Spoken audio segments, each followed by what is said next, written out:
Ser Podcast. Busco un centro de gravedad permanente que no varíe lo que ahora pienso de las cosas, de la gente. Yo necesito un centro de gravedad permanente que no me faccia mai cambiare. Esther López Barceló, bienvenida de nuevo a La Hora Extra. Buenos días, muchas gracias, Dani. Tú siempre poniéndome cancioncitas que me lo ponen todo más fácil, ¿eh? Tú siempre aligerando tus textos con cancioncitas que nos acompañan en tus libros. ¿A qué tiempo regresas escuchando a Franco Battiato buscar un centro de gravedad permanente? Pues ya lo sabes, vuelvo a ese suelo de terrazo lleno de amonites, a ese radiocassette negro con la antena enorme y larga y a mi padre cantando por encima de la voz de Battiato. Son recuerdos, ¿qué relación tienes o qué sentimientos tienes con tus recuerdos personales, con tu memoria personal? Bueno, yo tengo una relación muy estrecha con mi memoria personal y bueno, está fuertemente ligada a mis fantasmas, ¿no? A mis muertos. Entonces, en este caso, pues Franco Battiato o buscar el centro de gravedad permanente, pues me hace regresar a mi padre, al tiempo en el que él estaba y a un tiempo en el que todavía no faltaba nadie, ¿no? De esa gente que conforma tu identidad primera, ¿no? Y bueno, entonces regreso a ese tiempo feliz, que bueno, es un tiempo feliz porque éramos pequeños, éramos unos niños y yo tengo además el privilegio de haber tenido una infancia feliz, que eso siempre lo decía Agatha Christie, que había que, quienes lo habíamos tenido teníamos que hablar de ese privilegio desde el principio porque no es lo mismo que no haberlo tenido así. Y a mí siempre me gusta hablar desde dónde escribo, ¿no? Y bueno, en este ensayo lo hago, de hecho, en la introducción, lo digo muy claramente para poder marcar todos mis sesgos y poder dejar claro que si este libro habla de memoria, habla de una memoria en concreto porque yo soy quien soy y vengo de donde vengo, ¿no? ¿Quién es Esther y de dónde viene?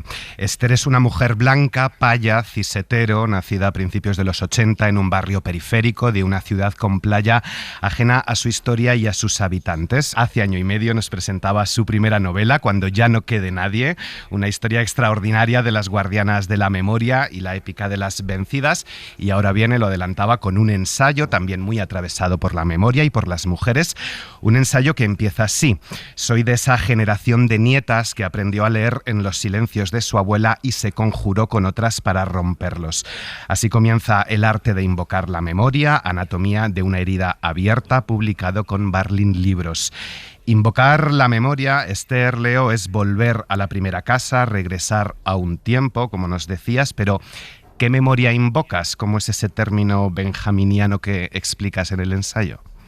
Bueno, yo parto de esa tradición que es la de Walter Benjamin, ¿no? De pretender o de tener la vocación de ser la voz de los vencidos y de, por tanto, leer la historia a contrapelo, ¿no? Es decir, no siguiendo la inercia de los que ya escribieron la historia porque vencieron, ¿no? Entonces, bueno, pues a partir de ahí siempre pues intento leer en todo lo que me rodea, intento leer más allá de los objetos y más allá de las evidencias, ¿no?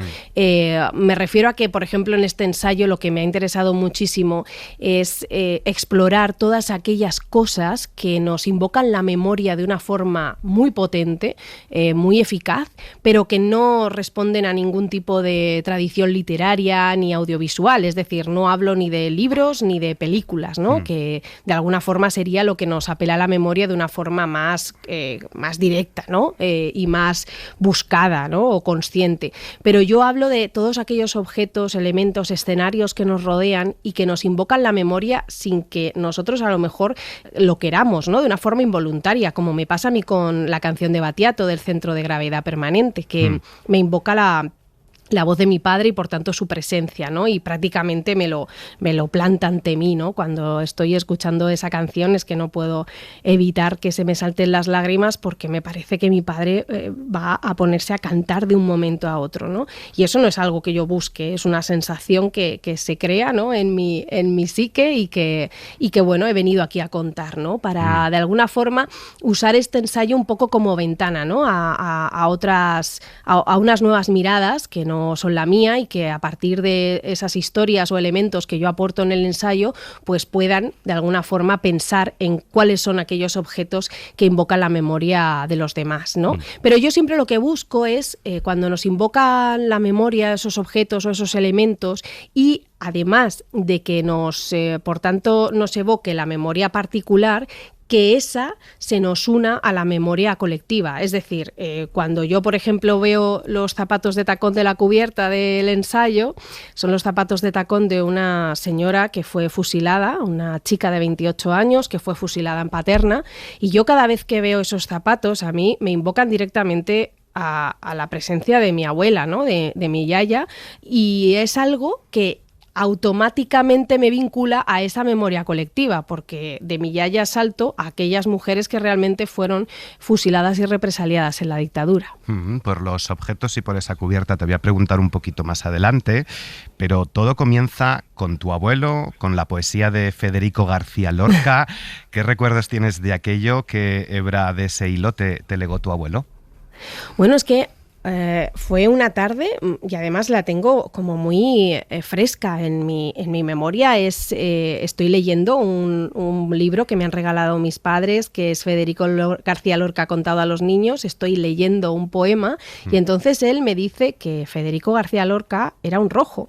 Y que entonces yo le digo que no existe la gente roja ni la gente verde, ¿no? Le digo que solo los marcianos son verdes, ¿no? Y entonces él me explica qué quiere decir rojo y que además él también lo es, ¿no? Entonces él directamente se une de alguna forma, ¿no? a Federico García Lorca en una comunidad que para mí es desconocida, pero en la que veo que yo me inserto a través de lo que me cuenta mi yayo. O sea, si mi yayo es rojo, por tanto, mi familia lo es y tenemos algo que nos une a Federico, ¿no? Y a partir de ahí es cuando yo empiezo a entender que hay unas categorías que escapan en ese momento todavía a mi entendimiento, pero que son unas categorías que me definen también, aunque yo todavía no sea consciente, ¿no? Y bueno, para mí eso fue pues eso, el abrir los ojos a esa realidad nueva. Lorca era rojo, ser rojo era peligroso, por eso lo mataron.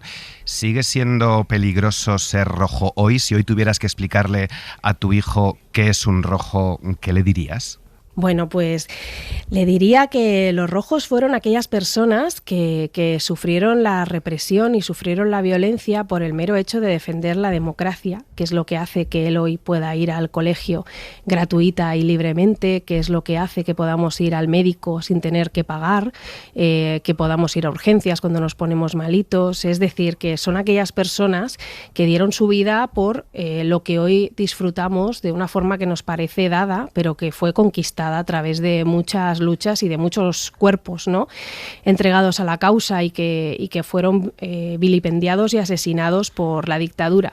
Y creo que ser rojo hoy en día pues es seguir defendiendo esa memoria y además también seguir defendiendo esos derechos y libertades que también defendían ellos y que seguimos defendiendo nosotros hoy en día, porque cada vez efectivamente vuelve a ser más peligroso ser rojo en esta sociedad. Sí, rojo, republicano, comunista, hay como un... Demócrata. Para mí es que, quiero decir, esa es una cosa bastante clara, ¿no? Quiero decir, ser demócrata significa querer el bien común y que todos podamos participar de lo común, ¿no? Y creo que precisamente esa es una de las esencias que define tanto el republicanismo como el resto de ideologías. Y creo que de esa forma es mucho más claro para las nuevas generaciones entender el concepto, sobre todo si nos retrotraemos a la época de la guerra y, por supuesto, hablando de la represión, ¿no? de la dictadura. Estábamos hablando única y exclusivamente de gente que lo que quería era que regresara a la democracia que habían truncado, ¿no? Unos golpistas. Así que yo creo que se ve más claro. Sí, lo que pasa es que defender el bien común supone que algunos también pierdan una serie de privilegios, ¿no? Y hoy hay como un despertar sin pudor de la extrema derecha que nos convierte en enemigos, no en rivales ideológicos, con furia, con sed de venganza, como escribes, con cierta sensación de impunidad, ¿no? Los rojos, los demócratas recibiendo amenazas de muerte, insultos, violencia en redes, hay una apología descarada del fascismo, del nazismo, un polvorín en España hoy de nuevo. Y no solo en España. No, lo has definido maravillosamente. O sea, lamentablemente esa es la situación ahora y por eso a mí me gusta mucho dejar el término demócrata de base muy, muy claro, ¿no? O sea, estamos hablando de eso, estamos hablando de defender la base a partir de la cual todos y todas podemos convivir realmente en libertad y con igualdad de derechos, que es lo importante cuando hablamos de libertad, realmente tener acceso a todos los derechos sin desigualdades, ¿no? y sin obstáculos. Y bueno, eso es lo que efectivamente nos está pasando ahora, sobre todo porque ha habido un blanqueamiento perdón, no me gusta usar para nada ese término, un maquillaje, ¿no? De alguna forma de la dictadura y de todo ese tiempo que ha hecho, bueno, pues que ahora nos parezca legítimo que la extrema derecha pueda estar en los parlamentos, ¿no? Algo que era inimaginable para nosotros hace apenas unos años. O sea, yo creo que hace como 10 años nos cuentan el panorama que tenemos ahora y no daríamos crédito, ¿no? Y creo por eso que es más importante que nunca que defendamos la memoria y que sobre todo defendamos que lo legítimo es que, por ejemplo, los muertos que están en las cunetas sean entendidos como víctimas de la democracia y que por tanto no sean ni de un bando ni de otro, porque el único bando que debería de existir es el de los demócratas, ¿no? Has recorrido numerosas fosas comunes, hay un capítulo lleno de exhumaciones, quedan demasiados cuerpos y nombres que aparecer todavía. Una no se acaba de acostumbrar nunca a esos procesos que son lentos, que están llenos de esperanza, pero también de dolor y de mucha frustración también. Sí, pero bueno, yo digo uno de los axiomas, ¿no? del ensayo es defender que toda política de exhumación es una política de cuidados y que no solamente, o sea, más allá de que sea, por supuesto, defender los derechos humanos, que con eso debería de valer, es que encima, aunque el proceso no dé resultados, ¿no? Porque ha habido algunas veces que se ha exhumado o se ha excavado, mejor dicho, en zonas en donde al final no se han encontrado los restos, siempre es una buena cosa, ¿no? Es decir, siempre se está cuidando y siempre, por tanto, se está intentando paliar y reparar un daño que a día de hoy sigue escribiéndose en presente de indicativo, porque yo siempre digo que todo lo que sucedió en el pasado y no se ha resuelto, y lo decían las abuelas de la Plaza de Mayo, no es algo que quede en el pasado, sino que se convierte en presente. Y eso son algunas de las cosas que yo defiendo en el ensayo, ¿no? Que nunca una exhumación es malograda, aunque no se encuentren los restos, sino que solo por el mero hecho de hacerla ya se está contribuyendo a un acto que crea comunidad y a un acto reparador en el que se puede verbalizar el daño de forma pública y colectiva. Y en donde además, por supuesto, se está defendiendo el derecho humano a poder recuperar los restos de tus familiares desaparecidos forzados. Es que parece increíble que en pleno siglo XXI, en 2024, tengamos que estar defendiendo algo tan básico en una democracia que se cree tan consolidada, ¿no?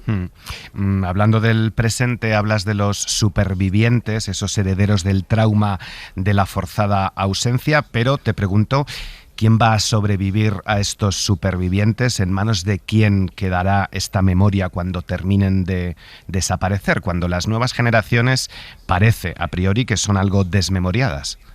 Bueno, yo en eso discrepo, a lo mejor por mi condición, porque estoy coordinando un aula de memoria democrática y por tanto veo pasar todos los días a decenas y decenas de alumnos y alumnas que están interesados, no todos evidentemente, pero muchísimos, y además quiero poner además esto en comparación con lo que sucedía en mi generación. Yo nací en el 83 y yo nunca, ni en la escuela, ni en el instituto, ni siquiera en la carrera, solamente en una asignatura en quinto, veo algo del tema, pero no hablan de la represión, nunca se ha dado la dictadura en clase, ¿no? Y es la primera vez que no solamente es que se aborda en el currículum, sino que los alumnos además reciben otros tipos de educación sobre el tema, como por ejemplo aquí muchísimos profesores a través de una xarxa, a través de una red de profesorado comprometido con la memoria que se llama SHAME, van voluntariamente con sus alumnos al cementerio de Paterna a ver las exhumaciones de fosas, también participan de nuestras actividades y talleres en el aula. Yo lo que veo constantemente son chavales que están interesados en el tema, que a veces lo están descubriendo cuando se lo estás explicando y que se quedan ojipláticos porque son conscientes de que eso pasó hace muy poco tiempo, y yo creo que lo único que falta es que hagan esa relación, que creo que para eso tienen que madurar un poquito más, esa relación que nosotros enfatizamos de que todo lo que sucedió hace 2 generaciones es susceptible de volver a pasar, y que por tanto no tenemos que ver estos hechos como hechos de un pasado lejano, sino como hechos que determinaron las condiciones materiales de los que somos hoy ahora. O sea, quienes venimos de clase trabajadora es porque seguramente nuestros antepasados, o sea, bueno, nuestros abuelos, nuestros bisabuelos y bisabuelas fueron represaliados o estuvieron a punto de serlo, ¿no? Digamos que venimos de ese hilo los que somos de clase trabajadora, y es muy, muy importante que ahora en las aulas se está explicando eso, algo de lo que nosotros carecíamos en nuestra generación, al menos en la mía. Yo no era consciente de por qué mis condiciones eran las que eran, porque había nacido en una familia que no tenía recursos suficientes, que necesitaba trabajar para vivir, y que además resulta que mi abuelo y mi abuela nunca habían podido estudiar y que mis otros abuelos además estuvieron exiliados. Yo no, eso al principio no lo entendía, y gracias a como decía, ese momento en que mi abuelo me alumbra diciéndome que Lorca era rojo como nosotros, empiezo a atar los cabos, ¿no? Yo creo que esos cabos ahora se dan en las aulas, y eso es importantísimo, y siempre me gusta dar este toque de optimismo porque es verdad, porque nosotros, por ejemplo, han pasado unos 2.000 alumnos por nuestra aula de memoria democrática. Te puedo garantizar que el 80% de ellos se ha emocionado, conmovido, o al menos ha sentido esa ira, ¿no? Esa ira por la injusticia que se cometió, ¿no? Que yo creo que esa ira es movilizadora, ¿no? Evidentemente una ira contenida y evidentemente racionalizada, pero sí que, bueno, esa indignación que se necesita para encender la llama y para que sigan queriendo aprender. Hemos leído esta semana en la revista Forbes un estudio que indica que, bueno, se puede escapar de un país en guerra como España en aquellos años, pero que al final no se puede huir de la pobreza, de la clase, que es algo que se hereda. Aún así, ¿tú ves optimismo? No, o sea, yo veo optimismo en esa conciencia, en esa toma de conciencia, porque les estamos dando elementos e instrumentos para que puedan ser capaces de entenderla, ¿no? Pero bueno, por supuesto que tampoco es que mi optimismo parte del optimismo de la voluntad que decía Gramsci, pero bueno, es cierto que por supuesto hay momentos en que, bueno, me encantaría bajarme del mundo, ¿no?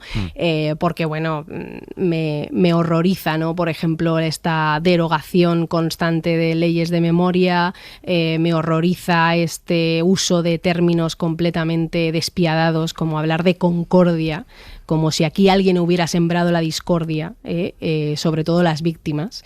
Y bueno, claro, me horroriza, pero sí que creo que estamos plantando unas semillas muy, muy, muy potentes en muchísimos alumnos. En la cubierta del libro aparecen unos zapatos que hemos visto en la exposición Les Fosses de Paterna en Valencia, de la que por cierto hemos recibido también el catálogo, y es sobrecogedora y preciosa. Una mujer que se puso su mejor calzado para ser fusilada. Nos has adelantado antes cómo conectaban estos zapatos con tu abuela. Te quería preguntar por los objetos, por la importancia de lo tangible, esos zapatos, un sonajero, un botón, un peine, algo que dé forma al recuerdo. El valor del objeto en términos científicos reside en la capacidad de interpretación de quien lo estudia. Escribes todo lo que nos puede decir, por ejemplo, una simple lata.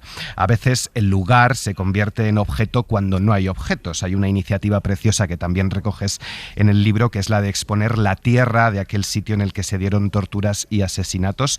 ¿Qué papel juegan estos objetos en la construcción de la memoria democrática? ¿Cómo dialoga pasado y presente a través de los objetos?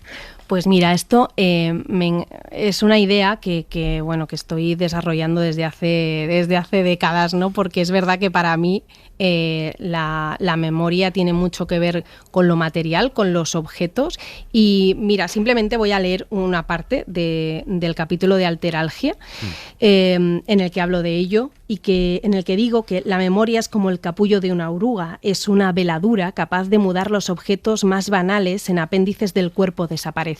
Lápices, ropa, cartas, relojes se transmutan en oídos, manos, ojos e incluso carne. Este fenómeno a través del cual las cosas dejan de ser cosas para pasar a ser cuerpos opera tanto en los elementos que quedaron abandonados y ajenos a la suerte de sus dueños como en aquellos que los acompañaron sepultados junto a ellos. Para mí es que se convierten en los ausentes. O sea, los objetos, cuando son objetos de alguien que ya no está, lo podemos vivir en nuestras carnes en cualquier momento, ¿no? Se convierten en algo casi sagrado, ¿no? Para nosotros. Pues yo creo que ese áurea, ¿no? Ese áurea de valor todavía se multiplica cuando hablamos del objeto de alguien desaparecido forzosamente, ¿no? Y a mí lo que me gusta es deambular por esta percepción y entonces hablar de aquellos objetos que no es que solamente sean sagrados o íntimos, ¿no? para una persona, sino que un Estado le da el valor que debería, ¿no? Y ahí es cuando hablo de cuidado, no toquen la barandilla. Recuerden que aquí, en la ESMA, es decir, la Escuela de Mecánica de la Armada de Buenos Aires, incluso esta escalera es una prueba pericial del crimen. Hace 5 años mi pareja y yo viajamos a Uruguay y Argentina en viaje de novios. Yo quería seguir los pasos de mi bisabuela en el exilio, pero bueno, esa es otra historia. Al menos por ahora me detengo aquí y dejamos para el final de la travesía la obligada visita a la ESMA. Y eso fue lo que nos dijo nuestra guía, que no toquen la barandilla. Sabía que estaba en un santuario, en un espacio abotargado aún por el aire de la violencia, pero no era consciente de que me hallaba en una zona acotada por los científicos forenses, el lugar de un crimen que sí fue y sigue siendo investigado judicialmente. Y entonces yo digo, no me culpen. Yo vengo de la anomalía, debería haberle dicho a la guía. España, el lugar del crimen impune, del crimen perfecto, el que se nos ha venido ocultando hasta ignorarlo, hasta hacernos creer que no pasó nunca. Vengo del país del crimen que no. Es decir, los objetos no solamente es que nos invoquen nuestra memoria particular, que nos une a una memoria colectiva, es que además los objetos son pruebas del crimen y tienen un valor por sí mismo y científico que es importantísimo y que lamentablemente en nuestro país pues no están vistos del mismo modo, ¿no? Claro, no están vistos porque de hecho no hay ni siquiera un santuario, como dices, que los albergue. Esto nos lleva al Museo de la Memoria. Te preguntas hasta cuándo seguiremos huérfanos en España de un museo estatal que albergue la historia violenta y reciente de nuestro pasado. No sé si porque albergaría pruebas del crimen, si porque es un pasado demasiado reciente. ¿Qué crees? Bueno, siempre es porque albergan las huellas del crimen. En nuestro país se ha instalado un modelo de impunidad que, en el que pueden referenciarse todos los dictadores futuros y presentes. Es un modelo de impunidad por el cual, después de centenares de miles de desaparecidos forzados, nunca nadie se ha sentado en el banquillo de los acusados por ningún crimen, ni por el de secuestro, ni por el de violación, ni torturas, ni asesinato, por ningún crimen. O sea, es que me parece una base de partida lamentable, deleznable para una democracia, pero nos hicieron creer que nuestra transición fue ejemplar, a pesar de que había una trampa ahí, ¿no? Que era esa interpretación de la ley de amnistía que ha hecho la justicia en España y que hace imposible que se pueda juzgar ningún crimen que se cometiera durante la dictadura. No tenemos de momento un museo de la memoria, pero hay 2 iniciativas que no sé si conoces, por las que te quiero preguntar. Una de ellas es un museo virtual sobre la Guerra Civil Española que nació en Canadá hace un par de años, donde el público también puede aportar sus fotografías, sus historias intrafamiliares. Hemos leído estos días en El País que este museo quiere exhibir la memoria de los 2 bandos. Qué paradójico, ¿no?, que una iniciativa así haya nacido fuera antes que en España. Y la segunda es que se está construyendo un museo de la Guerra Civil en Teruel, con retraso, parece que podría estar listo en unos meses, aunque los historiadores se han quejado de que desconocen en qué términos se está desarrollando hoy el museo. Dicen que su proyecto estaba inspirado en el Museo de Historia de Alemania en Berlín, que tuvo que superar muchas dificultades para realizarlo en un país, claro, que tenía antes de la reunificación 2 museos de signo contrario. Y hay asociaciones memorialistas, aquí viene la pregunta, que han criticado el plan de este museo en Teruel dedicado a la guerra, financiado por el gobierno de Aragón, porque dicen que las víctimas no son equiparables, que no es lo mismo destruir una democracia que defenderla y que el museo tiene que distinguir bien entre bandos, porque no parece que vaya a ser una iniciativa a lo mejor muy benjaminiana. ¿Conocías estas iniciativas? Bueno, simplemente de haber visto los titulares en prensa, pero a mí ya lo que me parece de partida, criticable es que estemos hablando de guerra civil.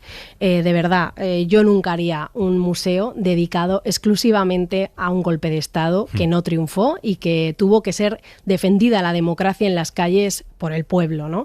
Es que no me parece correcto hablar de guerra civil porque aquí, cuando hablamos de desaparecidos, cuando hablamos de fosas, estamos hablando del tiempo de supuesta paz, que nunca hubo paz, sino victoria, ¿no? Y de hecho la guerra civil ahora, los últimos trabajos de los historiadores en la academia están hablando ya de que la guerra civil se extiende todavía prácticamente una década y media o 2, ¿no?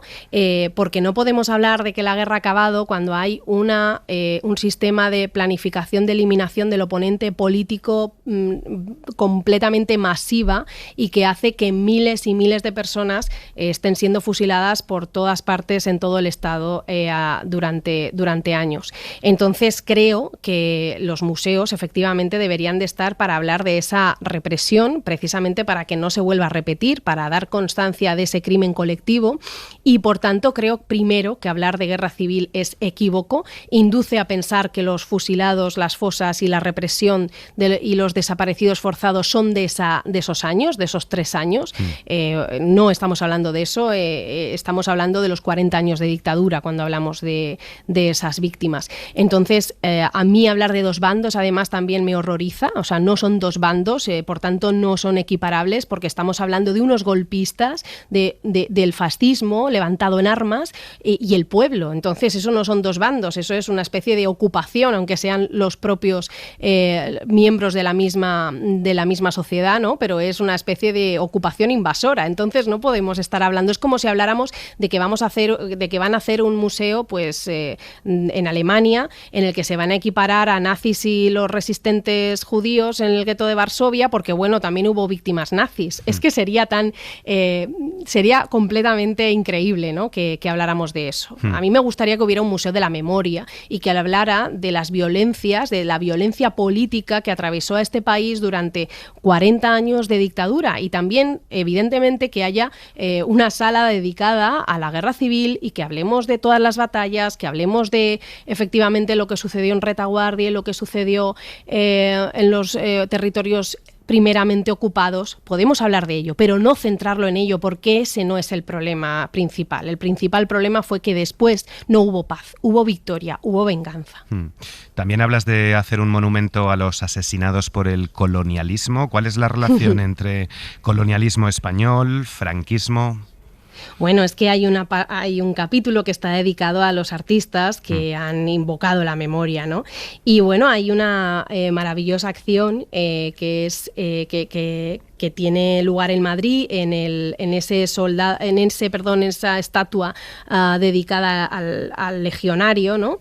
Que Martínez Almeida la inauguró y glosó a Millán Astray. Y claro, a mí me parecía fundamental hablar de ella porque Eugenio Merino lo que hizo fue ensartar en el fusil la cabeza de Franco. ¿Y por qué? Pues porque hacía una comparativa con esas fotos horribles que yo una de ellas la introduzco en el ensayo, que son las fotos de los legionarios del ejército español cuando exhiben las cabezas cortadas de los rifeños, ¿no? Claro que sí, claro que tiene todo el sentido, ¿no? Porque así es como entraron los golpistas en el territorio español, al modo en que lo hacían en el norte de África, ¿no? Al modo colonial de señores blancos que venimos aquí a imponer nuestro orden y nuestra forma de vivir, conquistando, sometiéndoos, y si tenemos que cortaros la cabeza y hacernos una foto, nos la hacemos, ¿no? Hay una voluntad, vamos a decir de momento ahora, por descolonizar los museos, por cambiar el relato de los museos. ¿Crees que es posible? ¿Cómo se puede descolonizar un museo? Me interesa muchísimo el tema de desmontar de sesgos, de desmontar de privilegios, ¿no? Todos los relatos de los museos, o sea, privilegios de los que somos inconscientes, ¿no? Como el hecho de la colonización, ¿no? El hecho de haber sido colonizadores en otros territorios, el hecho de haber esclavizado y haber acabado con tradiciones y con formas incluso de lenguaje, de cultura, de arte. Entonces me parece fundamental que eso forme parte del relato, pero digamos que en lo que yo puedo aportar más, que es en lo que hablo en este ensayo, es de incorporar la perspectiva de género, ¿no? Y, por ejemplo, el capítulo que a mí más me interesa de mi ensayo, o que más me interesa que se conozca, ¿no? Porque tengo como una necesidad ahí Voy a él. ancestral, es el del lenguaje secreto de las mujeres. Voy a él, sí, es un capítulo precioso a mujeres como la madre de Miguel Martínez del Arco, que estuvo con nosotros hace un par de años hablando también de las presas durante el franquismo, de mujeres como su madre, Manolita del Arco, encarceladas en prisiones como la de Segovia, y que inventaron un lenguaje propio, unas claves ocultas en sus cuadernos de costura para comunicarse entre ellas y evitar la represión, la censura. Mujeres como las de tu novela, con una aguja, con un hilo, con un delantal, detrás de una portería, nos decías, haciendo la resistencia, haciendo política de cuidados, que también decías antes, ¿no? Construyendo memoria. Es precioso, es indescifrable este lenguaje. ¿Algún día se sabrá lo que dicen o eso al final es lo de menos? Bueno, eso por ahora es lo de menos, sobre todo porque no he logrado descifrarlo, pero es cierto que lo estamos intentando, y que a mí lo que me parece increíble es que este testimonio haya pasado de puntillas hasta ahora. No para Miguel, por supuesto, porque Miguel lo pone en valor en la propia novela de Memoria del Frío. Él habla de estos cuadernos en donde su madre y José Amalia, su compañera del alma, ¿no? Están introduciendo a través de sus códigos de costura, están introduciendo también con su código cifrado mensajes que les han llegado de fuera y que necesitan compartir con el resto de reclusas. Y él, cuando lo cuenta en la novela, yo leo la novela y creo que es, bueno, pues una concesión, ¿no? A la ficción que se ha dado a sí mismo. Y entonces un día voy a casa de Miguel y me dice: ¿quieres ver los cuadernos de claves? Y digo: ¿qué? ¿Pero es que existen? Y me dice: claro, claro. Así que yo por primera vez toco esos cuadernos, los abro y veo esas abreviaturas ininteligibles a través de las cuales las mujeres en aquella época, en los años 30, era con las que habían aprendido a coser, a tejer, mejor dicho, con 4, con 5 agujas, algo que a mi entender es absolutamente inalcanzable, ese complejo conocimiento, pero que ellas hacían por la noche, de madrugada, a la luz de la bombilla del retrete, seguían esas abreviaturas que eran instrucciones como una partitura para poder hacer el tejido, para poder hacer el patrón. Pero resulta que ellas, dentro de esas abreviaturas que ya para nosotros son ininteligibles porque hemos perdido ya esa tradición, o sea, ese lenguaje que utilizaban estas mujeres para poder tejer ya está perdido de partida, pero es que además, claro, evidentemente no llegamos a comprender el mensaje cifrado porque no sabemos leer las abreviaturas del tejido. O sea, hemos perdido también una parte importantísima de la experiencia que estaba asignada a los roles femeninos del tejido, pero además de perder eso, claro, hemos perdido la capacidad de poder saber de qué forma se estaban comunicando, pero estas mujeres idearon un lenguaje secreto entre ellas que pasó desapercibido para las guardianas de la prisión, porque para las guardianas de la prisión ese lenguaje de abreviaturas también era conocido, quiero decir, ellas veían que estaban pasándose las libretas con esas partituras y entendían perfectamente que era simplemente para tejer, así que pasaban por alto esas libretas, pero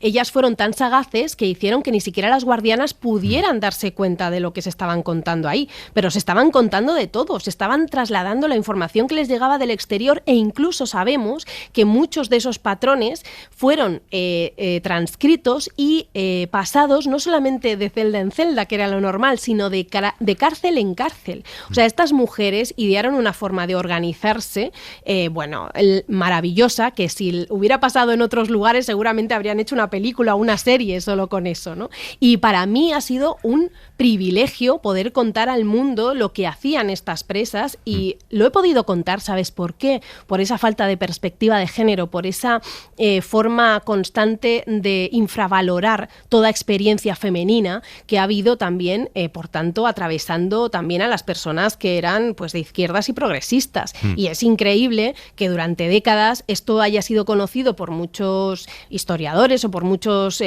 gente del Partido Comunista, etcétera, y que nunca se le haya dado valor. Para mí ahí es otro de los síntomas de cómo nos ha atravesado, ¿no?, ese patriarcado de una forma tan bestia, ¿no?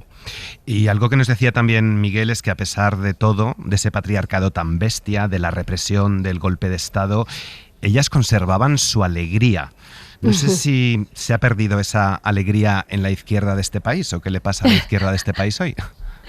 Bueno, la verdad es que sí, deberíamos de retomar, sobre todo, esa capacidad que tenían de unidad estas mujeres. Estas mujeres sabían en la prisión que se necesitaban las unas a las otras y a pesar incluso de que llegaban muchas órdenes del partido, de que algunas de las compañeras de Manolita habían caído en desgracia, ya sabes, ¿no?, estas cosas, Manolita nunca permitió que eso se impusiera. Dijo que no tenía ni idea el partido de quién era esta compañera y que ahí en la cárcel se necesitaban todas.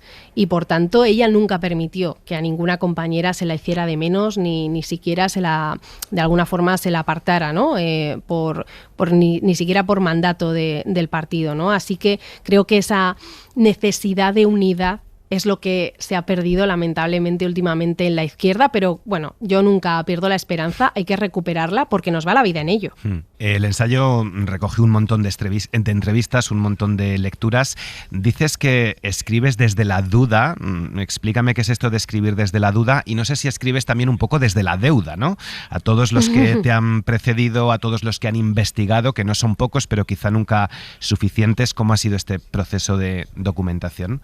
Bueno, para mí el proceso de documentación es, como se dice en antropología, un proceso de impregnación, ¿no? Es decir, esto es de todo lo que yo he ido nutriéndome durante décadas. Me di cuenta el otro día de que empecé prácticamente en esto de la memoria cuando tenía 19 años, me di cuenta de la edad que tenía, que tengo 40, y me dio así como, me dio un vaído, pero bueno, la verdad es que claro, en todo este tiempo pues he conocido muchas historias, he percibido muchas cuestiones que ahora pues soy capaz de poner en valor y que a lo mejor en su momento no era capaz de insertar en una teoría un poco más profunda y que ahora sí que puedo hacerlo y me parece un privilegio poder escribir y que me publiquen todas estas dudas que tengo, ¿no? Porque bueno, yo parto de la duda pues porque entre otras cosas creo que todo el mundo parte de la duda, o sea, y quien no lo reconozca simplemente es porque tiene el ego pues bastante grande y en mi caso, bueno, pues creo que con este síndrome de la impostora que nos acompaña a tantísimas mujeres, ¿no? Y seguro que también algunos hombres,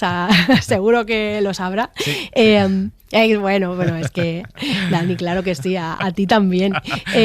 Pero quiero decir que este síndrome de la impostora creo que en parte a veces viene muy bien para hacerse las preguntas correspondientes, para intentar afianzar los conocimientos y sobre todo para no instaurar dogmas, ¿no? O sea, yo cuando cuento aquí mis percepciones, este caleidoscopio propio, ¿no?, al que yo, como yo llamo al ensayo, lo hago siempre pues desde la duda de si lo que yo estoy contando le servirá a otro, ¿no?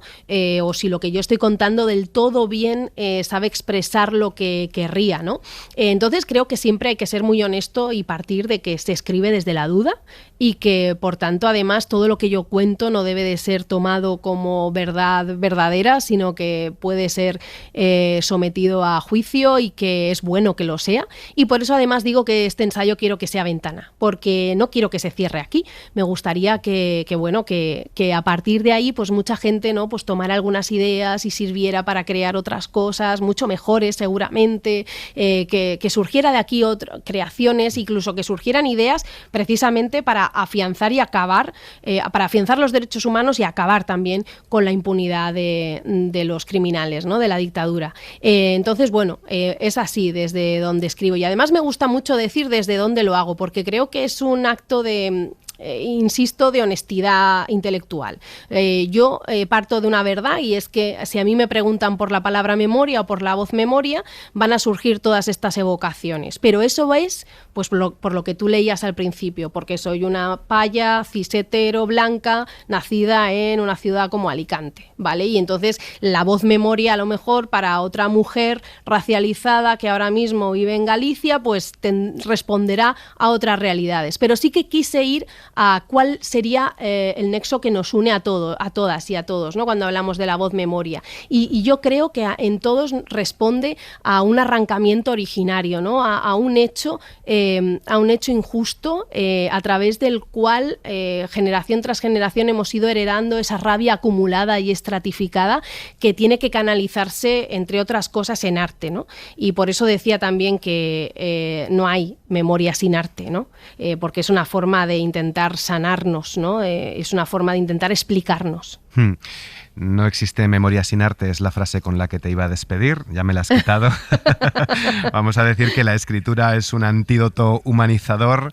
Escribir para desanimalizarse, leo, pero Exacto. También para Annie Ernaux hay vacíos imposibles de colmar con la escritura. Es al final también la memoria algo... Oh, por supuesto, no se puede colmar. Y bueno, y eso es muy bonito, y solamente digo una frase. Lo que has comentado de Annie Ernaux es que a mí esa lectura de La otra hija me inspiró mucho en la escritura del ensayo, y por eso la introduzco en unas cuantas citas. Y además el tema de que para humanizarnos necesitamos escribir, es que para mí hay un capítulo que es fundamental, que es el de epitafios de urgencia, y es que he descubierto, gracias a documentarme para el ensayo, cómo de reparador en los momentos de reclusión, en los momentos más terribles, como en los campos de concentración o en las cárceles, escribir en una pared puede generar incluso la representación de personas que no están, ¿no? Y para eso siempre me gusta contar solamente, y con esto yo déjame, Dani, que lo cuente, es en la masacre de Trelew en Argentina, esta señora que le cuenta, porque ha sobrevivido, que le cuenta a un entrevistador al año siguiente de la masacre, que ella creía que en el momento antes de morir querría escribir el nombre de sus asesinos, pero que sin embargo, con la sangre, después de haber sido tiroteada, ella lo que escribió en la pared fue mamá y papá. Nunca entendió cómo pudo ser así, pero fue así. Necesitaba, a través de la palabra escrita con su sangre en la pared, ver a su padre y a su madre ahí representados simplemente a través de las palabras. ¿Qué potencia tienen las palabras? No existe memoria sin arte. Esther López Barceló, artista, muchas gracias por haber estado en La Hora Extra. Muchas gracias a ti, Dani.